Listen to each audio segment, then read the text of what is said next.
planejamento, para como foi a montagem, que está sendo 24. Quem dera que já tivesse feito. Quem dera que fosse a página virada, mas vai ser. Onde você acha que derrapou? Ótimo. E talvez, adicionando, estou querendo ser Cícero Mello, estou fazendo duas perguntas. O que, de repente, batia com a intuição que você teve quando você falou com o Thiago? No que veio a derrapar? Cara, assim, obviamente que a gente não achava, em momento nenhum, que a gente ia ter uma queda de rendimento tão grande, né? Mas assim, eu vou repetir o que eu falei numa coletiva outro dia. Eu adoro aviação, eu gosto pra caramba de avião, e uma queda de rendimento, uma temporada desastrosa de um clube de futebol, ela nunca por um motivo só, é igual um desastre de avião. Tem 7, 8 erros que acontecem em sequência que fazem o avião, enfim, se desgovernar ou ter um voo ruim, né? Então assim, e a gente está, na verdade, não é que a gente está tentando identificar, porque você, como não é uma coisa só, você vai ter que olhar o conjunto. Então, por exemplo, o primeiro movimento que a gente fez foi tentar manter o time que não é Libertadores, nós só perdemos o Nino. E a gente já sabia que a gente ia trazer o Thiago Silva no meio do ano, a gente já tinha essa ideia. Então, na nossa cabeça vai sair o Thiago Silva, vai sair o Nino, vai chegar o Thiago Silva, né? Você vai dizer, mas era só no meio do ano. Sim, mas a gente achava que tinha a Recopa, tinha o estadual, né? E que a gente ia estar ali em junho ainda conseguindo ter o Thiago Silva na Libertadores, que foi o que aconteceu. Então você vê que, e é muito engraçado isso, que as pessoas têm mania de falar em erro de planejamento. Assim, você não erra o planejamento, você pode errar a execução. O planejamento pode não dar certo também, né? Não, então, o planejamento você faz querendo acertar, né? Eu uso sempre o exemplo da escola dos seus filhos. Você troca o seu filho de escola querendo que seja uma escola muito melhor do que aquele estava. Você não vai tentar não trocar para uma escola pior. Mas muitas vezes você também volta no planejamento e fala assim, cara, teve alguma premissa aqui que eu errei. Sim, mas é durante a execução que você vê. Mas é na execução, claro. É isso. Você viu também, a gente também assim, ninguém erra tentando errar, porque senão seria um acerto. Né? Claro! Exato. Então, o que eu quero dizer é que a gente fez, em 2024, tudo aquilo que a gente faria em qualquer outro ano, se fosse de 22 para 23. Então assim, a gente tentou manter o grupo campeão da Libertadores, que é muito difícil, mas a gente sabia que ia perder o Nino e estava buscando trazer o Thiago. As peças que a gente trouxe no início do ano, a gente não trouxe para titular, a gente trouxe na ideia de ter uma composição de elenco. Aí, enfim, há uma discussão sobre a idade dos jogadores, etc. Mas a gente, obviamente, tinha um modelo de sucesso, que era a médica de jogadores da casa, né, de Xerém. O Fluminense é campeão da Libertadores com no mínimo 3 jogadores de Xerém titulares e 10 ou 11 no elenco. Eu fiz um levantamento desde 2016, foi o time que mais botou jogadores da base numa final de Libertadores. Sim, sim. Então assim, aí você tem um modelo que vem dando certo, 2021, 2022, 2023, que é o México, os jogadores tarimbados, porque eu acho que todo mundo sabe que nós não somos um clube comprador de direitos econômicos, nós não estamos entre os 3, 4 que mais faturam. Então você tem um modelo. Então o que a gente fez? Vamos trazer jogadores que têm peso, obviamente aqui não é uma crítica, a maioria deles escolhas do departamento de futebol, mas alinhados com o treinador, alguns deles pedidos pelo treinador, diretamente, eu quero esse jogador, eu quero esse que vai nos ajudar, etc. E repito, não é uma crítica. Então a gente traz esses jogadores. Até porque eles estão delegados por você e no fundo a caneta é tua. Então, se eles erram então. Exato. Então vou até usar um exemplo aqui para vocês entenderem como funciona a contratação do jogador. O Douglas Costa, por exemplo, foi um jogador que ele estava indo, se quiser, enfim, se lembrar do que eu estou falando, só você botar aí no Google, estava indo para a Turquia. Fernando Diniz interceptou a ida dele para a Turquia, descobriu que ele estava indo para lá, enfim, ligou e perguntou se ele tinha interesse de vir para cá. E aí, poxa, um jogador que não é. Aí você tem um jogador que estava com 34 anos no momento, né? Então você tem outros jogadores mais velhos que performaram, como o Felipe, campeão titular da Libertadores, com 40. Você tem o Fábio com mais de 40, né? Então você olha o jogador que jogou na Europa, que performou na Europa, que performou na seleção, que está jogando nos Estados Unidos, né? E ele está indo para a Turquia, fazendo um grande contrato da Turquia, ele opta pelo Fluminense e diz para nós na negociação, não, eu quero jogar no Fluminense porque eu quero competir, jogar uma Libertadores, etc, etc. E vem ganhando metade do que é ganhar na Turquia, entende? Assim, você fala, pô, o jogador vem, o jogador quer, tá afim de vir. Eu não estou entrando no mérito aqui, uma grande pessoa, o cara que é, enfim, super educado, esteve com a gente durante todo o tempo, muito correto na relação. Não deu certo, mas assim, você dizer que essa busca desse jogador é um planejamento errado, depois que ele deu errado, se a gente fosse bicampeão da Libertadores com o gol dele, o planejamento deu certo. Então assim, até porque a gente tinha um jogador que era muito questionado como o Jônio Gonzalez, que ganhou a Libertadores. Se ele tivesse um momento ruim, foi importante contra o Inter, por exemplo. Mas a minha dúvida é rapidinho. Tem uma outra também. Você me falou, ano passado foi uma confluência de vários fatores que a gente conseguiu, que desse certo problema, se machucando e tal. Sim. A gente conseguiu ser campeão da Libertadores com tantos jogadores com uma idade mais avançada, aí, com uma molecada e tal. Mas foi um pouco fora da curva. Eu não sei se você concorda, na minha opinião, que foi um pouco fora da curva, foi uma exceção, uma maravilhosa exceção, melhor ano, talvez, aí das nossas vidas. Mas a dobra da aposta não deixa de ser um planejamento. Você traz jogadores como o Douglas Costa, como o Renato Augusto, que são veteranos, que deram certo no ano anterior, essa proposta deu certo. De repente, é uma dobra de aposta. Você falou que o Diniz escolheu alguns, vocês outros, então, mas você também acreditou naquele momento que isso seria, que poderia dobrar a aposta e que daria certo novamente. É um planejamento nisso. E não deu esse ano, e tanto que a janela do meio do ano, desse ano, parece uma correção. Aí parece uma correção. Quando a gente vai atrás de jogadores jovens, com mais força física, mais velocidade. Então, há um certo planejamento. Então, meu ponto houve uma dobra de aposta e a caneta é sua. Então, assim, o erro, se você acha erro, se não for erro, mas o fato é que não dá certo, é que... Não deu certo. Não deu certo. É que eu não acho que é uma dobra de aposta que a gente trouxe outros jogadores jovens. Poderia ter intercedido mais nessa... tipo assim, pô, peraí, vamos trazer... olhando em retrospecto. Não, peraí, gente, tem muito jogador aqui, acho que já está ficando um pouco... A idade avançada demais na média. Porque a nossa média, cara, é que vocês olham, assim, vocês de fora, vocês olham muito o jogo, dia a dia, né? A gente olha os números mesmo, frios. A nossa média não é alta. A gente tem alguns jogadores de idade alta, mas a nossa média, se você pegar a nossa... E todos os times campeões, eles têm uma média mais para alta do que para baixo. Geralmente é 26 a 28. Mais, o Flamengo campeão de 2019, assim, o Flamengo trouxe o Felipe Luiz por quantos anos? Com a idade do Douglas Costa, certamente. Entende? Assim, eu não acho que a gente dobra a aposta, porque assim, a gente tenta trazer jogadores... Cara, desculpa, a gente está pensando em trazer um Thiago Silva de 40 anos, por que a gente não pode trazer um Douglas Costa?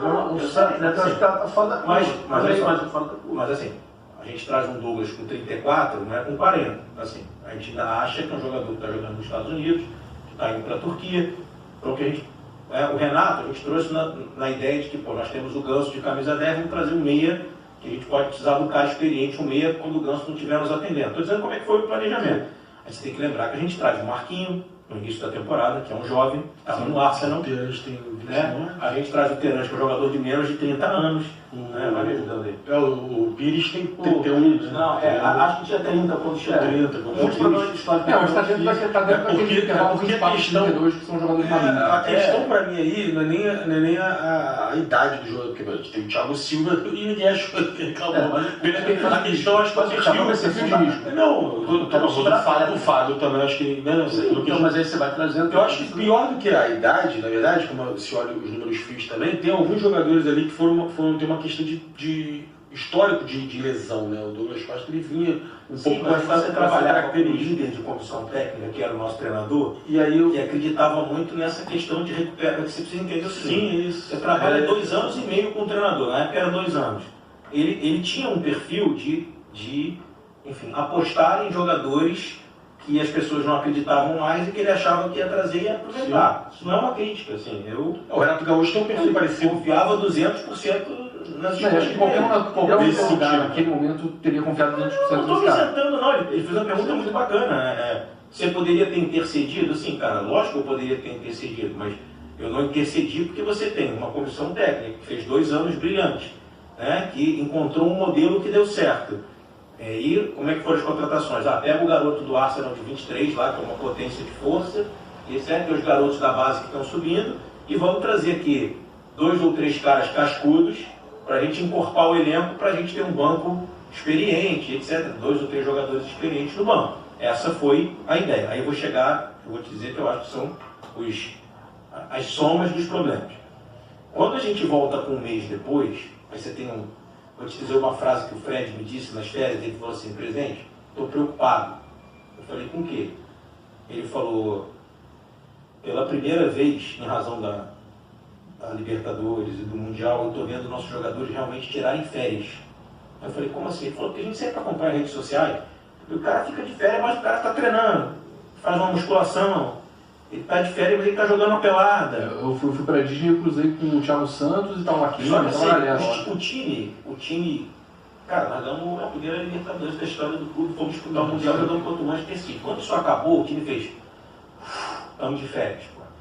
Aí você sai de férias, aí tira férias mesmo, assim, todo mundo desconectou, pá, desligou.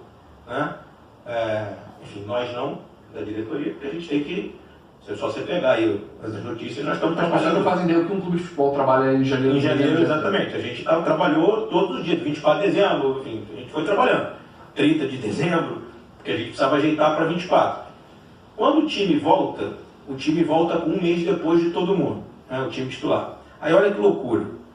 Teve um amigo que me ligou antes do estadual começar e falou assim, eu estou muito preocupado. Falei, com o quê? Ele falou, porra, a gente vai botar um time de garoto, olha como é o futebol. Por isso que eu falo que quem está de fora analisa o que aconteceu. E a gente tem que fazer acontecer. A gente toma as decisões antes de acontecer. Mais fácil que então assim, tudo na vida. É que nem o nosso papel também. É isso. Eu também estou de fora vendo o Jornal Nacional, analisando um monte de coisa. Eu não meto a mão, eu também faço críticas. Todo mundo é ministro da Economia também. É isso, eu também critico o ministro da Economia, eu não sou economista. Mas assim, o que eu estou dizendo é... Aí ele falou, a gente foi voltando, enfim, voltou um mês depois, e aí a gente toma uma decisão que é, não sei se vocês vão se lembrar disso, a gente bota o time de garotos, Marcão dirigindo o time, esse meu amigo me ligou, eu estou muito preocupado a gente ficar fora da Copa do Brasil de 25, a gente ficar em sexto no campeonato, coisa e tal. Falei, não, cara, a gente não vai ficar não, a gente vai conseguir, fica tranquilo. Aí quando o time volta, nós estamos em primeiro, temos 4 vitórias, certo? O nosso planejamento, naquele momento, era o time treinar no mínimo 15 dias para jogar um jogo. Aquele era o planejamento de quando o time voltou, no dia que o time voltou. O Diniz tem essas coisas muito intuitivas, muito diferente do todo, vamos falar a verdade aqui, né? Ele é diferente.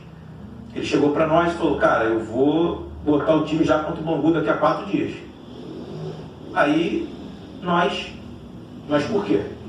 Tudo é debatido, né? Por quê?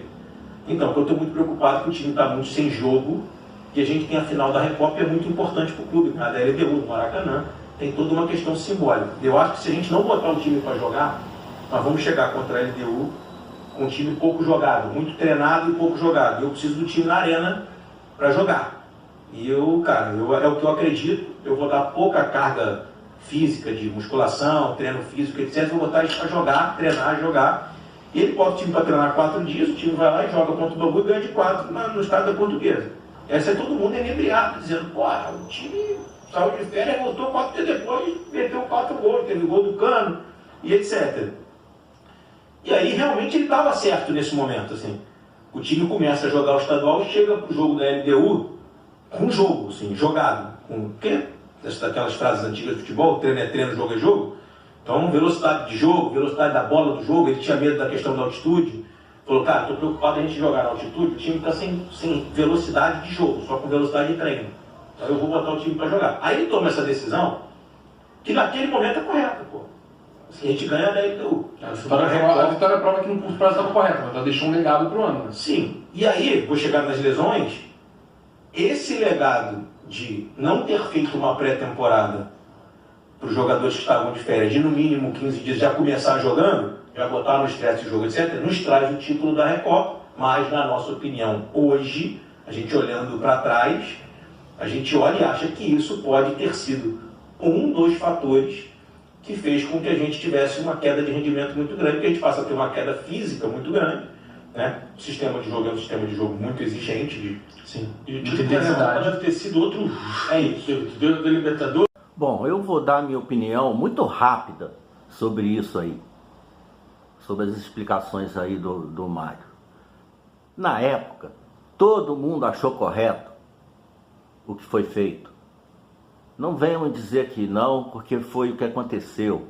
Todo mundo estava assim com a LDU entalada na garganta, queriam sim esse título de qualquer maneira, principalmente nas circunstâncias, LDU no Maracanã, e não venham me dizer que foi ao contrário, que me lembro muito bem, que todo mundo na época achou correto o que o Diniz fez, botar o time para jogar para a gente conseguir esse título e espantar esse fantasma. E quanto às contratações, também vamos ser sinceros, a gente só aposta ou continua apostando naquilo que deu certo. E se até aquele momento, pelo ano anterior, pela conquista da Libertadores, pelo futebol apresentado, deu certo, quem não apostaria novamente no mesmo sistema, no mesmo pensamento, no mesmo direcionamento e, por que não, no mesmo planejamento? Se vinha dando certo, por que não continuar com esse pensamento? Infelizmente não deu, e agora sim nós estamos colhendo frutos aí de escolhas, entre aspas, erradas. Hoje a gente pode dizer isso, mas na época a gente não pensava assim. Quando vieram as contratações, eu lembro que todo mundo achou, dentro das circunstâncias, pelo que havia acontecido no ano anterior, que era correto. E aí agora o pessoal, vejo gente aí vir depois só com críticas, procurando culpados, apontando o dedo, principalmente para o Diniz. Eu não acho isso correto, porque na época das conquistas vem aquele oba-oba, todo mundo quer entrevista exclusiva, todo mundo quer mostrar aí na sua mídia, no seu canal, olha aqui, estou falando com o técnico campeão, exclusivo, mas na hora que o planejamento, entre aspas, dá errado, aí vem todo mundo destruir. É assim o futebol, quando os resultados aparecem, são só elogios e coisas do tipo, e quando tem alguma consequência, alguma coisa dá errada, o pessoal cai de pau em cima. Então vamos pegar leve aí, porque na minha opinião, para a época, para o pensamento e por tudo aquilo que já estava acontecendo e que deu certo, não podemos dizer que foi assim um planejamento irresponsável. Essa é a minha opinião.